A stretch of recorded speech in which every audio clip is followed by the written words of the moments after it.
Comencé a idear un plan de fuga desde el momento en que llegué. Todo sistema tiene algún fallo. Encontraría la forma de salir. Quanti, ¿estás ahí? Si alguien se escapaba de este centro, alguien tendría que resultar herido. Esta es la historia de una fuga auténtica extraída de los relatos de sus protagonistas, noticias periodísticas y registros públicos. ¿Dónde está Quanti? Estoy dispuesto a hacer lo que haga falta para escapar. Quanti. Ciertas palabras y escenas se han alterado con fines dramáticos. No se rendiría fácilmente. Era muy posible que tuviera un arma y que estuviera dispuesto a utilizarla.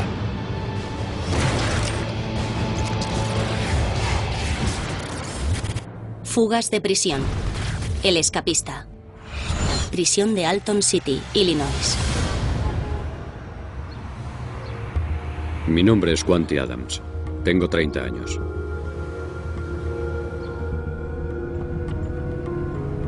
En enero de 2004 fui arrestado por agentes federales, acusado de tráfico de drogas, posesión de 6.350 kilos de marihuana y blanqueo de dinero. Había pasado ya 2 años en la cárcel en espera de juicio.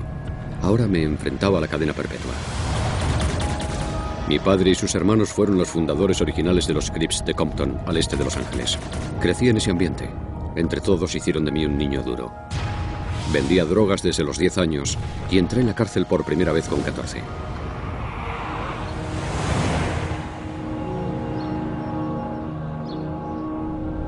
He estado encerrado 16 de los últimos 19 años. Estando en la cárcel del condado intenté escaparme un par de veces. Me sorprendieron con hojas de sierra y algunas otras cosas. Así que me trasladaron al ala federal de máxima seguridad de la prisión de Alton. Nadie creía que fuera posible fugarse de allí. Cuando llegó, lo único que sabíamos de Quanti era lo que los Marshalls nos habían contado. Decían que representaba un alto riesgo de fuga, que lo había intentado antes. Cuando estuve cerca, calculé la altura del edificio. Conté las baldosas para calcular los metros cuadrados que tenían las habitaciones. Miré los sistemas de ventilación, miré las cámaras. Intenté quedarme con todos los detalles.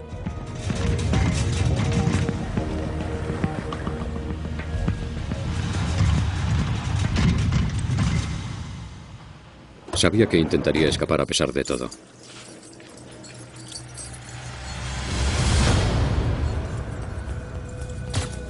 Había cámaras por todas partes. Las puertas eran todas de alta tecnología. Era una cárcel de alta tecnología. Pero no había suficientes monitores para controlar todas las celdas. Tenía un hijo al que nunca había tenido en mis brazos. Me enteré de que iba a ser padre después de mi arresto. Ahora no podía ir a prisión de por vida.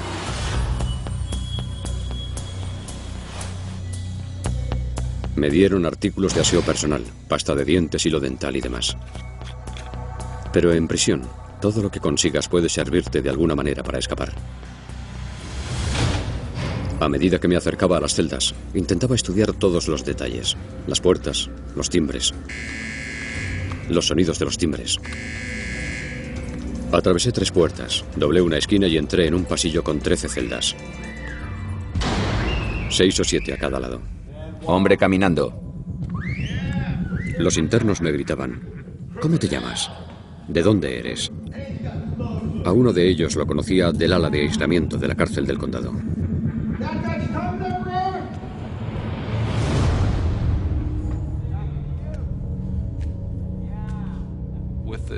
En los monitores que tenemos en el área de recepción, podemos ver la zona de las celdas y ver el interior de las celdas. ¿Cómo va el nuevo? Los tenemos constantemente vigilados. Desde luego a este no le impresiona la cámara. Sentado en la celda oyes aproximarse a los guardias. Oía 3 timbres antes de que alguien entrase en mi celda. Me di cuenta de que su sistema de seguridad podía ser mi sistema de alarma. Buenos días, señor Quanti. El guardia se me acercó. Te estamos vigilando muy de cerca.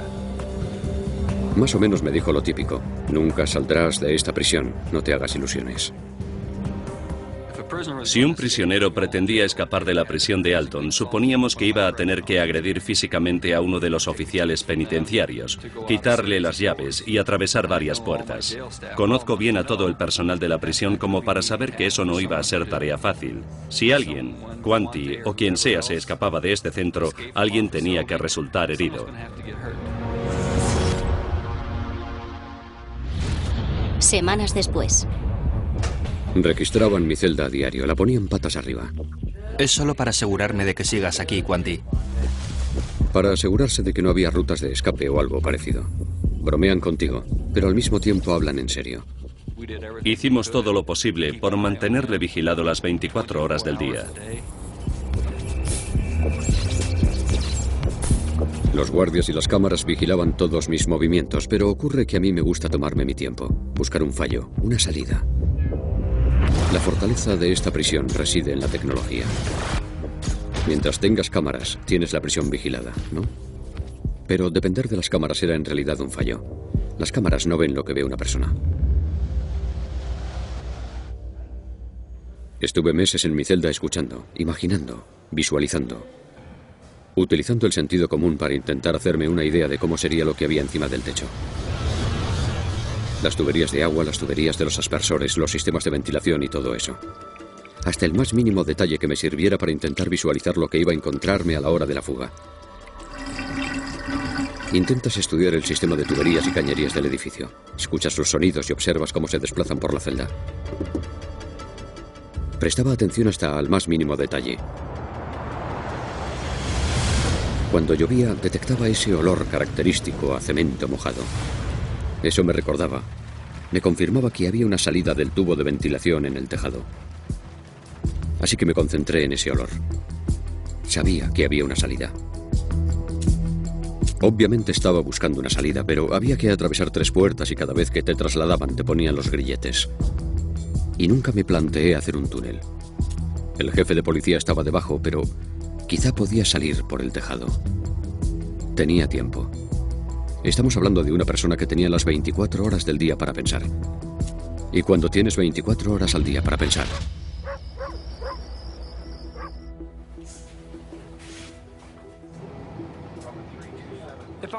Si estoy monitorizando y no veo al interno, le hablo por el interfono. Quanti, ¿cómo andas? Generalmente están metidos bajo las sábanas o utilizando el inodoro. Déjame tranquilo, Mike. Estoy en el váter.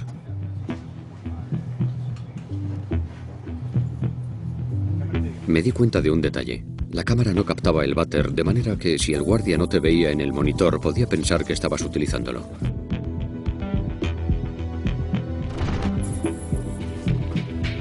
El punto ciego detrás de la taza era muy pequeño, pero se me ocurrió que podría abrir un agujero en el techo en esa zona. El problema era que el techo era de acero y necesitaba una herramienta para perforarlo.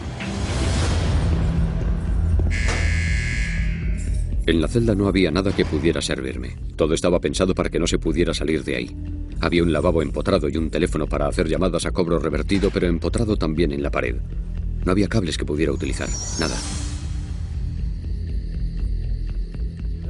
Sabía cómo conseguir una sierra, lo había hecho antes. Me la habían enviado por correo, pero aquí era imposible hacerlo. La seguridad era máxima. Quanti, este no es sitio para correr, hermano. Y de repente se me ocurrió. Creo que el hermano se está entrenando para los Juegos Olímpicos del 2050. Quizá podía hacer que le enviaran el libro a otro interno, pero no me fiaba de ninguno. Y no quería depender de nadie. Entonces pensé que quizá él no tuviera que saber siquiera que se lo iban a enviar. Necesito una sierra. ¿Qué quieres, oírnos? Bien. Lo siento, no te oigo, tío. A ver, ¿tú qué es lo que quieres? Esperé nervioso. No sabía si pasarían el libro por rayos X. No sabía si el tipo diría, yo no he pedido esto, no quiero esto. Sabía que si encontraban la hoja de sierra, lo más probable era que sospecharan de mí y aumentarían considerablemente el nivel de vigilancia. De manera que sabía que si la hoja de sierra no pasaba, todo fallaría. Hombre caminando. El otro interno no tenía ni idea de que le iba a llegar el libro. Hombre caminando. Tampoco sabía que había una hoja de sierra dentro del libro. Vin, no sabía que fueras un intelectual. ¿Ética moderna? Sabía que si el libro no entraba, yo no saldría de allí. ¿Qué es un acertijo? Ni idea. Que lo disfrutes. No puedes dar ninguna pista sobre tus planes. Tienes que aparentar normalidad. Una vez que el libro estuvo dentro, esperé. Esperé una semana más o menos. Entonces, Vinny, intenté que me pasara el libro. ¿Me dejas leer el libro que te han mandado? Morelli me pasó el libro.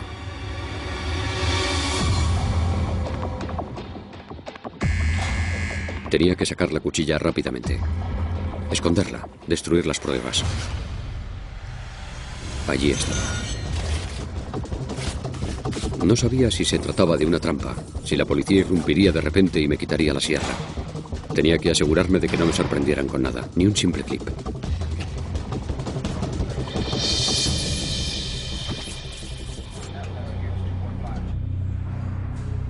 Cuando por fin tuve la cuchilla, estaba un poco nervioso, agitado. No podía estar seguro de que mi plan fuera a funcionar. Pero esperé.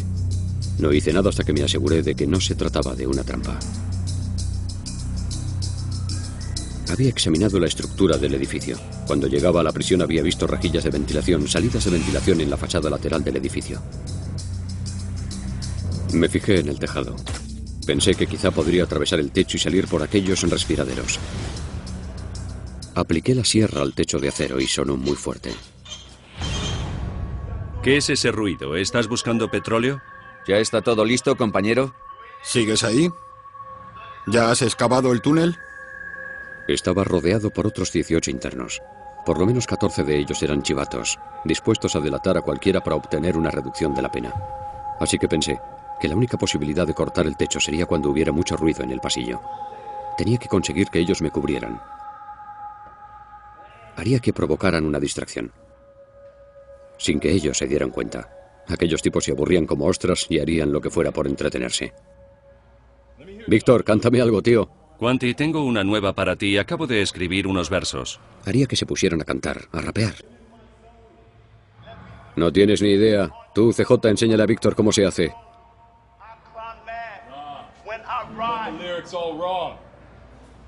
Yo, CJ. Show Victor how it's done. Harmonized tones, mind's gone ballistic. Philosophical linguistics of a mystic. Ya estaba. Todas las celdas hacían ruido a la vez. Cada uno quería cantar más y más alto para hacerse oír por encima de los demás, y cuanto más se les oía a ellos, menos se me oía a mí.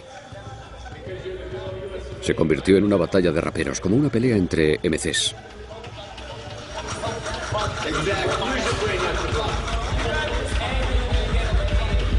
Fueron unos 5 días de rascar y raspar y escarbar y retirar y demás, hasta que finalmente conseguí que la sierra traspasara el techo. Estaba emocionado. Mezclé jabón y pasta de dientes para hacer una especie de masilla para tapar las marcas de la sierra en el techo. Me llevó tiempo conseguir la consistencia correcta para que la pasta se quedara adherida al techo. Solo tenía que estar atento a los timbres, mientras tanto sabía que la cámara no me veía.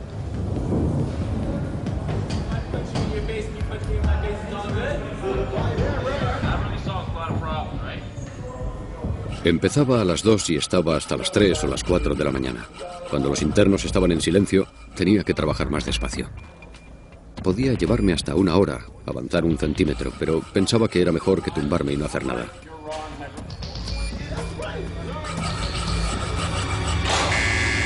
Después de 3 semanas cerrando, lo conseguí. El trozo de plancha de acero cayó en mis manos. Sentí una oleada de emoción. Sabía que lo estaba consiguiendo. La libertad estaba al otro lado de ese agujero. Oí al guardia acercándose, pero no era capaz de volver a encajar la pieza en el techo. Me entró pánico. Hombre caminando. Corrí a la puerta para bloquearle la vista al guardia. ¿Qué estás haciendo ahí dentro?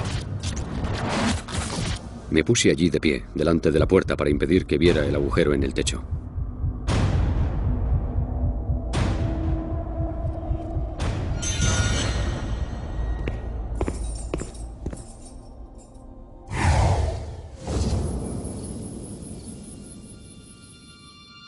A partir de ahí estaba dispuesto a hacer lo que hiciera falta, a poner toda la carne en el asador para obtener mi libertad.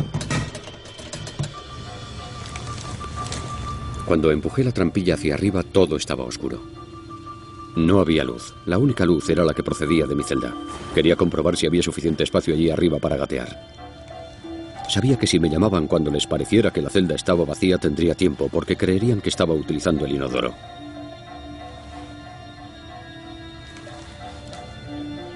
Esperaba que una vez arriba vería un rayo de luz, que habría algo de luz, pero estaba allí arriba y no se veía nada.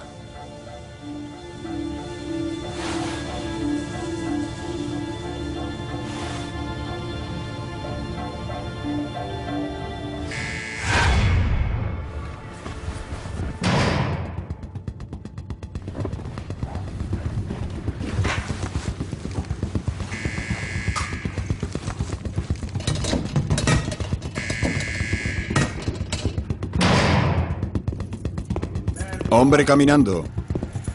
Hombre caminando. Estaba destrozado. Parecía que por el agujero en el techo no había salida.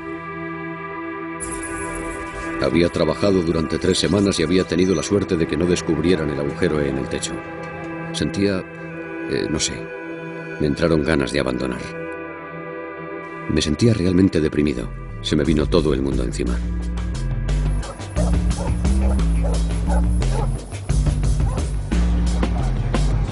Después, algo me dijo. Si has llegado hasta aquí, tienes que seguir luchando. La diferencia entre la mayoría de la gente y yo es que yo no creo que haya nada imposible. Yo creo que cuando quieres algo, todo consiste en qué estás dispuesto a sacrificar. Y en aquellos momentos yo estaba dispuesto a dar mi vida, así que no había nada imposible.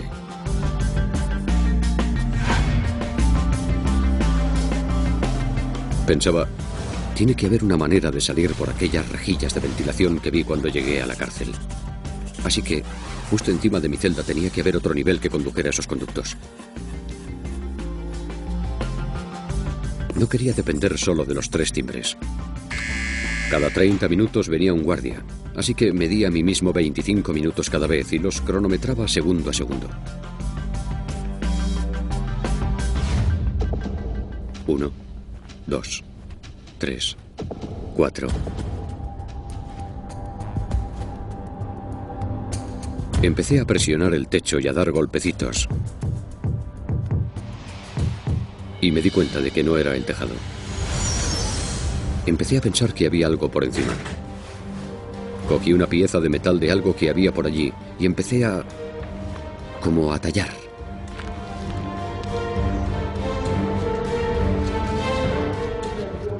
Antes de darme cuenta había abierto un orificio. Para mi sorpresa, empezó a entrar aire. Agrandé un poco el agujero y vi al otro lado una ligera claridad. Me dije, esto tiene que funcionar. Después saqué un trozo de una especie como de algodón o aislante. Luego, muy emocionado, agrandé el agujero hasta que fue lo bastante grande para asomar la cabeza y... allí estaba. Miraba aquella luz y pensaba, esto es lo que estaba buscando.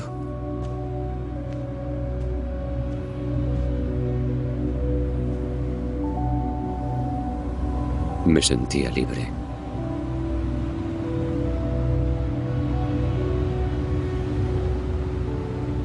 Me sentía feliz, muy feliz. Aquellos eran los respiraderos que estaba buscando. Ya solo me separaban de la libertad unas láminas de metal que podía cortar fácilmente con la sierra. Quanti, ¿estás ahí? ¿Estás en la taza? ¿Quanti?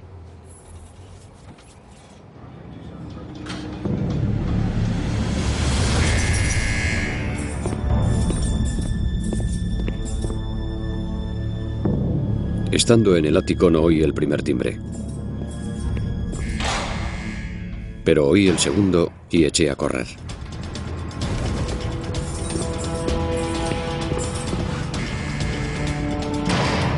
El tercero. Sabía que estaba en el corredor.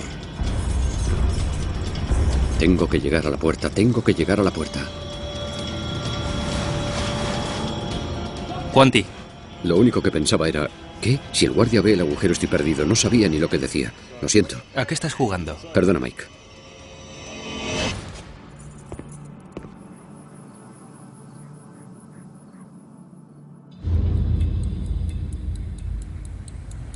Sabía que corría un riesgo subiendo al tejado, pero necesitaba pasar tiempo allí arriba, observando y planeando. Haría una cuerda con la colcha, abriría la rejilla y descendería por la fachada.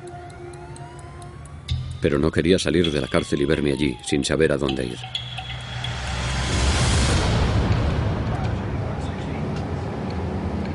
Quería asegurarme de que tendría un vehículo. No quería verme en la situación de tener que robarle el coche o algo a una persona inocente. Podía llamar a alguien de casa para que fuera a recogerme, pero sabía que cuando escapara la policía sometería a vigilancia a toda mi familia y conocidos, así que tenía un problema. Y entonces tuve suerte. Tengo el teléfono de esta mujer. 40 años, mujer blanca, soltera. Desearía relacionarme con hombre de color soltero. Sí, eso suena bien. Y yo soy moreno. Es la primera vez en mi vida que lamento no ser negro.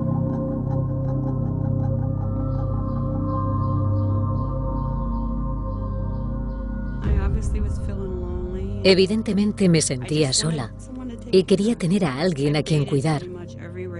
Había conocido hombres de varias razas, pero nunca un negro. Y quería comprobar si eran diferentes al hombre blanco, caucásico, al asiático, al indio y al puertorriqueño con los que había salido. ¿Por qué no la llamas, Quanti? Ella podría ser mi medio de transporte. Otro interno me dijo que si conseguía abrir el teléfono y cambiaba las conexiones, podría hacer llamadas gratis. Eso suponía que no podrían rastrear a quien llamara, aunque no podía estar completamente seguro.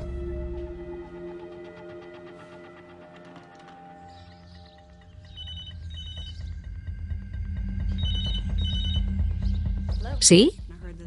Oí aquella voz angelical por el teléfono. Me dijo: He visto tu anuncio en el periódico. Hola.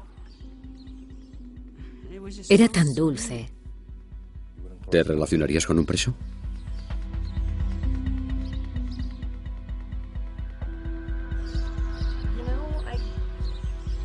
Bueno, sí. De acuerdo. Parecía bastante maja. Sabía que no podía confiar en ella al 100%, pero si limitaba la cantidad de información que le diera podía servirme. Estaba harto de la cárcel. Quería conocer a alguien y tener un hogar estable. Le gustaban las mujeres mayores. Era como un niño pequeño que necesitaba a su mamá, pero yo sí lo quería. ¿Qué quería de mí? Supongo que quería salir conmigo, una cita o algo, y probablemente sexo y alguna otra cosa. Me dijo que estaba en Alton y yo le dije: no está lejos, me gustaría ir a verte. Él no quería que fuera. Le dije que no fuera a verme.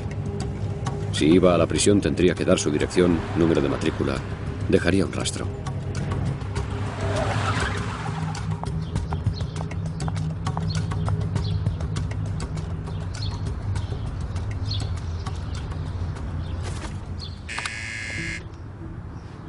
Vengo a ver a Quanti Adams.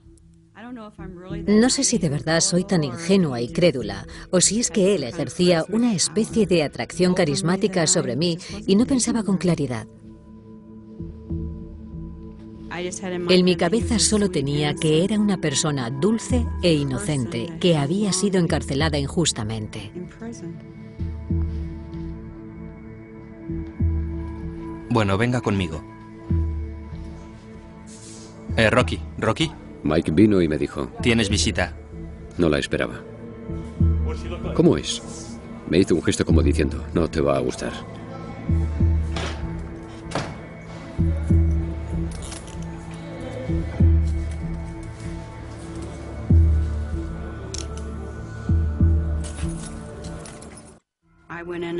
Entré y me senté en una banqueta delante de una ventana de cristal donde había un teléfono.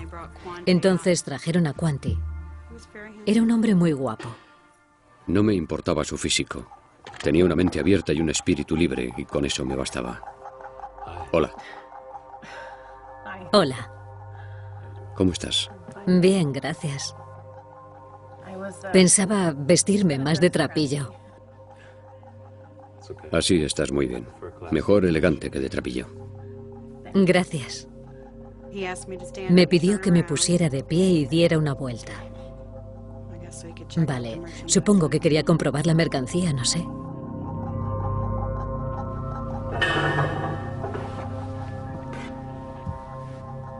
¿Sabes? Si esta ventana fuera más grande y no hubiera barrotes ni guardias a mi alrededor, la atravesaría de un salto. Bueno, si decides hacerlo, avísame para cogerte. Tomé aquello como una señal de que si quería irme de allí, ella estaría allí para recogerme y llevarme o esconderme o lo que hiciera falta. Me parecía muy guapo. Y luego su voz. Su voz es lo que me tocó el corazón y me llegó al alma. ¿Cómo es? ¿Te ha enseñado el trasero? Dame alguna fantasía para esta noche.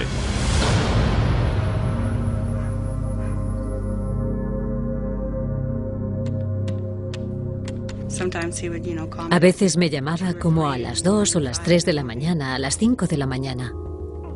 Sí, hola. No me explicaba cómo lo hacía. Sí, claro, estupendo, me encantaría volver a verte. Me decía que tenía mucha fe en su abogado, que había sido encarcelado injustamente y que iba a salir pronto. Hey, Quanti, ¿cómo está tu novia? No me fiaba del todo del teléfono, aunque lo hubiera amañado yo mismo.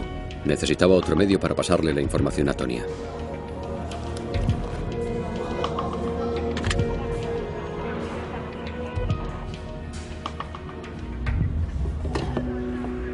Moviendo los labios le dije que iba a salir en pocos días. Me leía los labios y le dije, necesito que vengas a buscarme.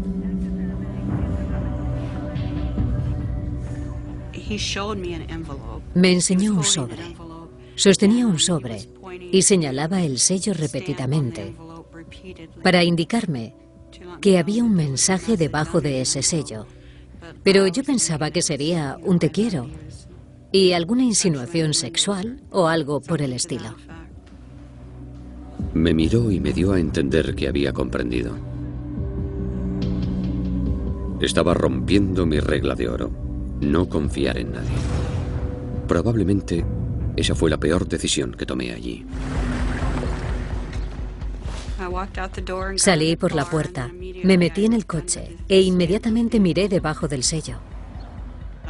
Yo me esperaba un te quiero secreto. Lo que ponía era que si él llamaba o si alguien de su familia llamaba diciendo que iba a salir, que fuera a recogerle en la esquina de Washington con Broadway. Me llevé una pequeña decepción. Más o menos ya lo tenía todo cubierto, pero me preocupaba una cosa, las revisiones cada 30 minutos.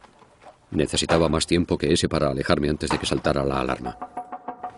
Se me ocurrió que podía hacerle una especie de muñeco para que pareciera que estaba durmiendo en la cama cuando pasaran haciendo las rondas. Pensaba que saldría enseguida. Probablemente daría resultado.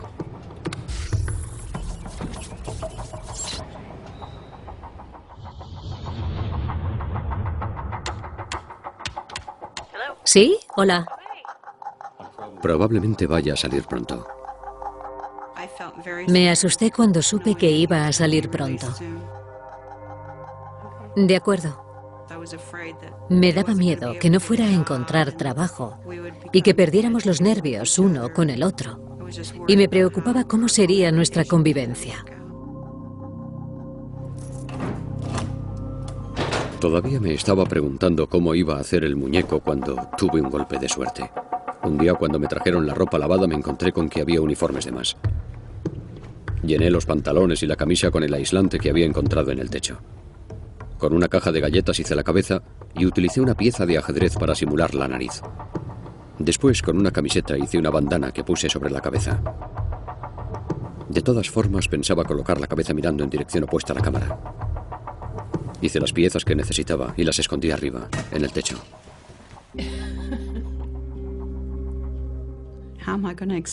¿Cómo se lo iba a explicar a todo el mundo?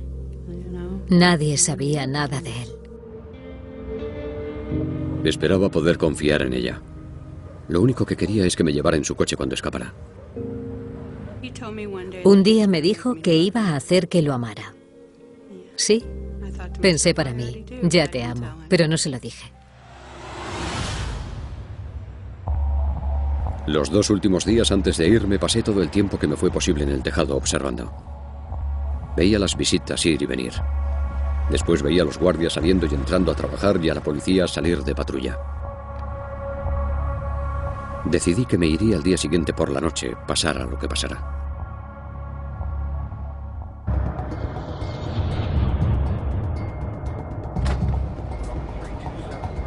Todo conducía a aquello. Todos los meses de preparativos. Estaba muy tranquilo y relajado, pero sabía que si me cogían me trasladarían a una prisión federal de supermáxima seguridad donde no tendría ninguna posibilidad de escapar. Hombre caminando. Mi turno empezó a las 6 de la tarde. Pocas detenciones, no había mucho trabajo. No era un día de mucho agobio.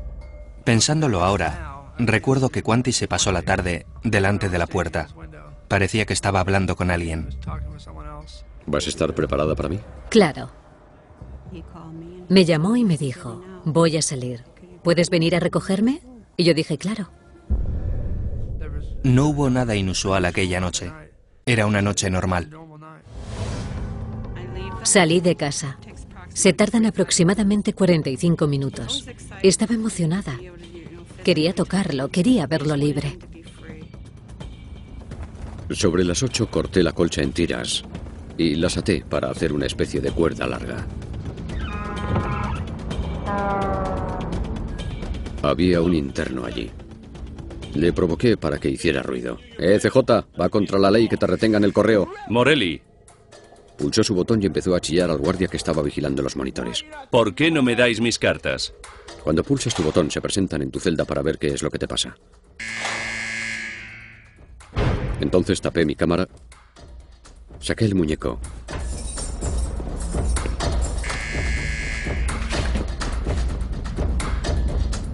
y volví a destapar la cámara. Llegué a Alton y me llamó y me dijo lo que tenía que hacer. Seguí sus instrucciones. Me dijo que aparcara en la calle Washington, que saldría en unos minutos. Solo quedaba esperar.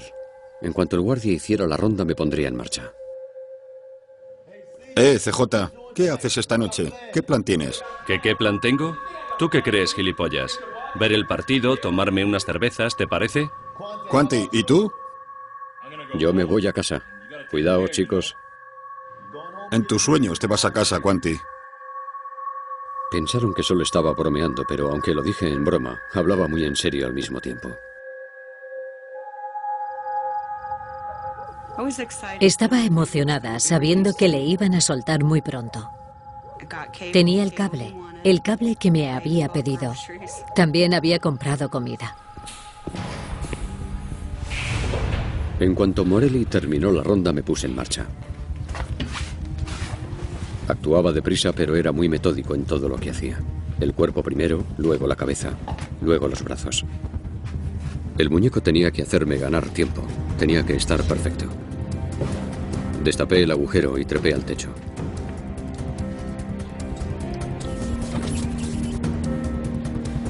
Gateé hasta llegar al agujero que daba al tejado y corrí hacia la rejilla lo más rápido que pude.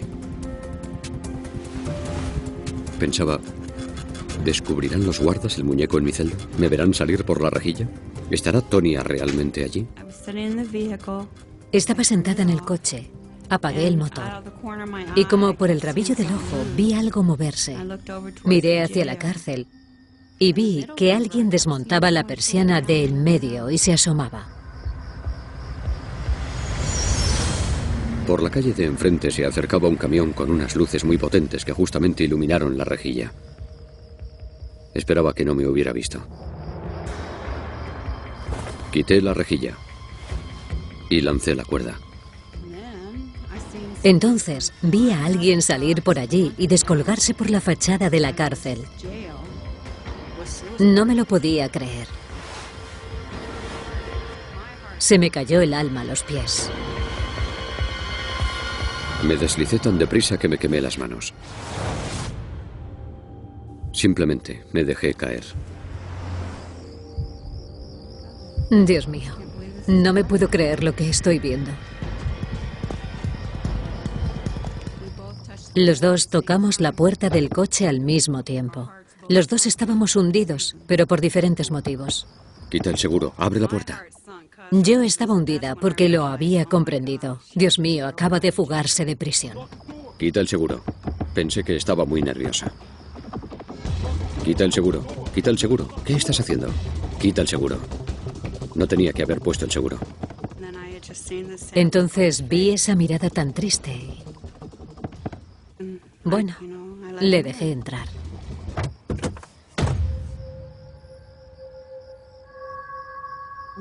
Dios mío, no puedo creer que esté pasando esto. Y él, pensé que lo sabías. Yo no tenía ni idea. Ni idea. Una vez que estuvo en el coche, pensé que ya estaba demasiado metida. No podía dar marcha atrás. Pensé que le había entrado pánico.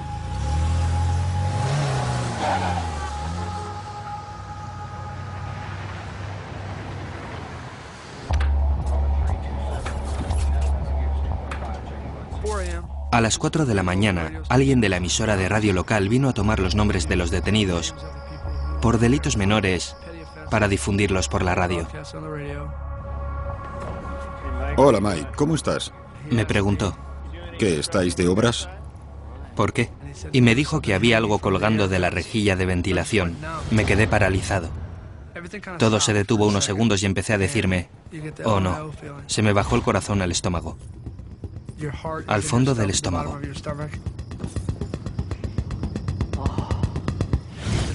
Tenía que ser Quanti Adams. Aporré la puerta y grité su nombre. ¡Quanti! ¡Quanti! Quanti no respondía. ¡Quanti! Parecía que estaba ahí, en la misma postura que había estado toda la noche. Hasta que vi el papel. El vaso que cayó al suelo y me di cuenta de que era solo un muñeco. Un muñeco que simulaba ser él.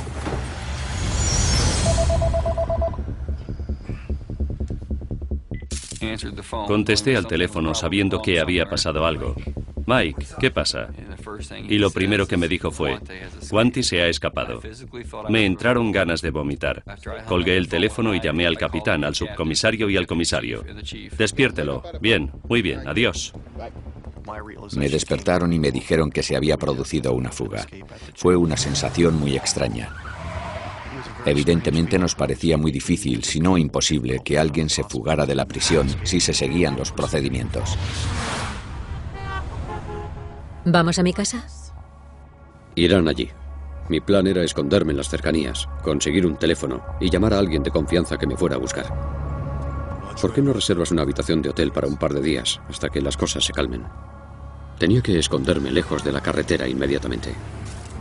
Me trae sin cuidado la hora que sea, Murray. Quiero controles en todos los accesos a la prisión y los quiero ya. Cuando llegué, aquello era una locura. Fui directamente al centro de mando y luego subí a la celda. Quería verlo todo con mis propios ojos.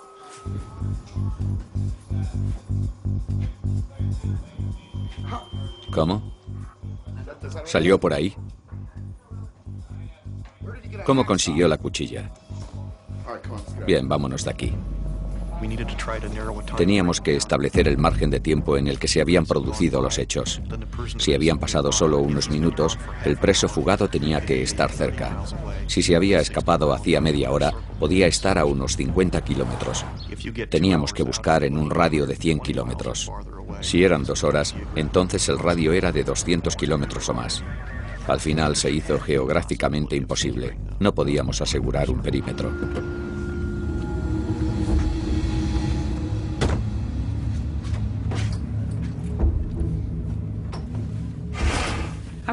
Estaba muy asustada.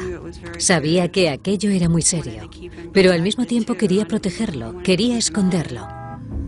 Estaba muy preocupado. Tenía que contactar con alguien para que fuera a buscarme. Empezamos a investigar todas las posibles fuentes de información que pudieran arrojar alguna luz sobre su paradero. ¿Quiénes habían estado en contacto con él? Una de ellas eran los registros de llamadas que había hecho. Y en el proceso, examinando esos registros, dimos con el nombre de Tonya Goodwin. Jefe, creo que tenemos algo. Estaba en continuo contacto con una tal Tonya Goodwin, mujer blanca de 43 años. La policía intenta localizar a la señorita Goodwin, que lo visitó en 2 ocasiones en la prisión de Alton. Lo están dando por televisión. Allí estaba, en todos los telediarios. Estábamos sentados juntos, viendo las noticias. Era todo tan intenso.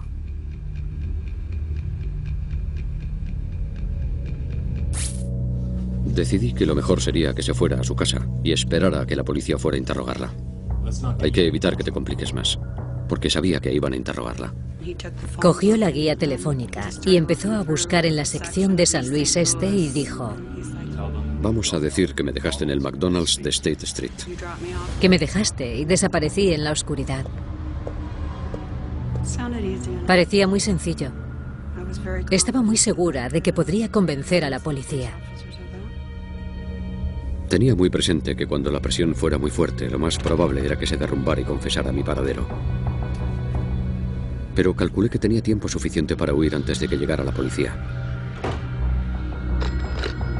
Llamé a un conocido en California. Necesito que alguien venga a buscarme. Contactaron con alguien en Chicago que vendría a buscarme. Estaba como a 5 horas de distancia.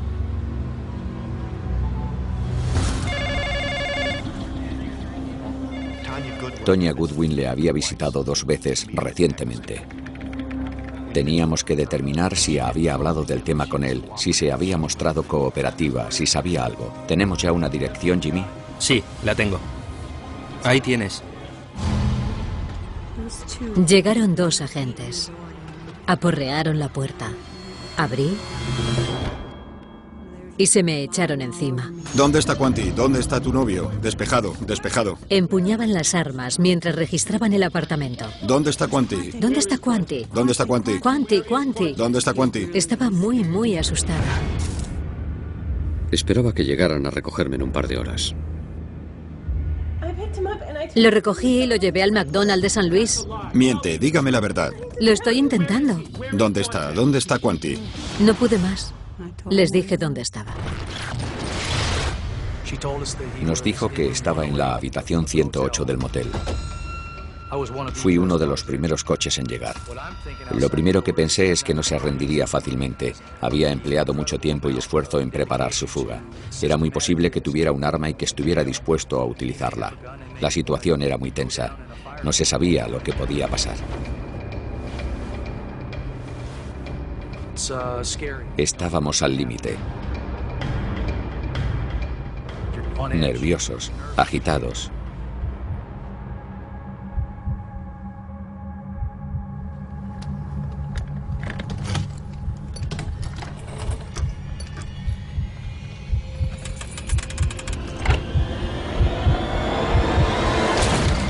Policía, al suelo. Vamos, al suelo, al suelo.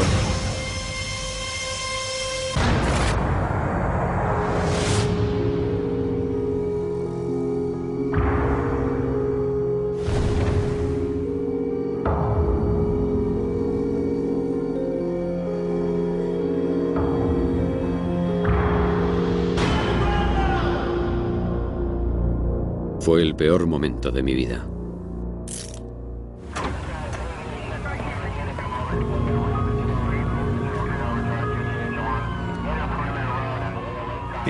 Fue muy bueno escapando de la cárcel, pero no lo fue tanto una vez que estuvo fuera. Como un perro que rompe su cadena y una vez que está libre no sabe a dónde ir. ¿Es el sospechoso? El 12 de diciembre del 2008, Quanti Adams fue condenado a 35 años de prisión por tráfico de drogas, blanqueo de dinero e intento de fuga. Actualmente, Quanti cumple condena en la prisión federal de Victorville, en California. Tonya Goodwin se declaró culpable del cargo de complicidad en la fuga. Fue condenada a 2 años de libertad condicional.